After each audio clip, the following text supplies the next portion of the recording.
После прихода к власти Адольфа Гитлера между Германией и Польшей установились довольно теплые дружественные отношения. Однако такое счастье не могло продолжаться долго. Польша старательно лавировала между Москвой и Берлином, но судьба ее была предрешена. И фашистский колосс на западе, и коммунистический гигант на востоке имели давние претензии на польские территории. Поляки предполагали, что атака может пойти с любой из сторон, и вовсе не зря. Секретный протокол к пакту Молотова-Риббентропа превратил Польшу в лакомый пирог. Вопрос оставался лишь в том, кто же возьмется за нож. Вспыльчивому фюреру особенно мозолил глаза польский коридор, который отделял Восточную Пруссию от основной территории Германии. Польшу решительно отказывались идти на мирные уступки, так как свято верили, что смогут противостоять немецкой военной агрессии. Сейчас в это трудно поверить, но польские генералы всерьез рассчитывали не только сдержать натиск, но и перейти в наступление. С самых первых дней независимости Второй Польской Республики и вплоть до конца 1938 года польское командование готовилось к войне на Востоке. К началу 1939 года в польском главном штабе не существовало даже военного плана на случай нападения Германии. Только когда эта угроза нависла над их головами черными грозовыми тучами, польское командование приступило к отработке конкретного плана войны с Германией – плана «Захуд». Ожидание поляками успеха было сопряжено с надеждами на активные действия союзников. Предполагалось, что в случае немецкой агрессии Англия и Франция тут же нанесут тяжелые удары, которые вынудят Германию стянуть туда свои основные силы.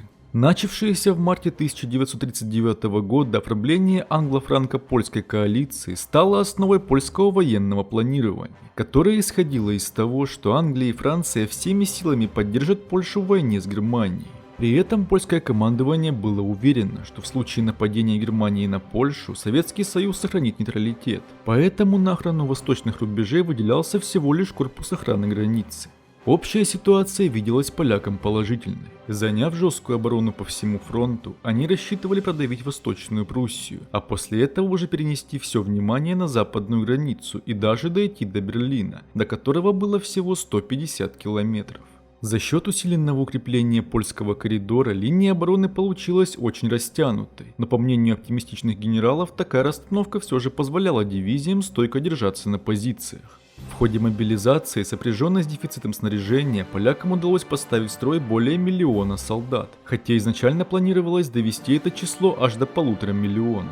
1 сентября 1939 года фантастическому польскому плану было суждено разбиться о скалы суровой реальности. Первым неприятным сюрпризом стала 1,5-миллионная отлично вооруженная немецкая армия, оказавшаяся значительно больше, чем они рассчитывали. Вторым стало знакомство с фирменным немецким блицкригом. Широкая растянутость польских войск оказалась идеальной для быстрых, проходящих будто нож сквозь масло немецких атак. За первые же дни наступления почти полностью были уничтожены польские военно-воздушные силы, и германские люфтваффе получили под абсолютный контроль все польское небо. Поляки рассчитывали продержаться на позициях минимум 2 недели. Однако уже на 8-й день войны им пришлось отбиваться под Варшавой. Линия обороны быстро поделилась на отдельные, отрезанные друг от друга очаги сопротивления, которые к 6 октября оказались жестко подавлены. Англия и Франция, едва начав наступление, тут же отказались от своих планов. А когда от польской обороны уже мало что осталось, свои войска ввел и Советский Союз, желающий обеспечить безопасность тех территорий, которые полагались ему по договоренности с Рейхом. Эта война прошла для поляков по худшему сценарию из всех возможных. Разработанный план полностью провалился, союзники подвели, враг превзошел по всем направлениям, да еще и Советы отвесили пару пинков уже лежащим на лопатках польским войскам. Спасибо за просмотр. Ставьте лайк и подписывайтесь на канал, если вы этого еще не сделали. Всем пока!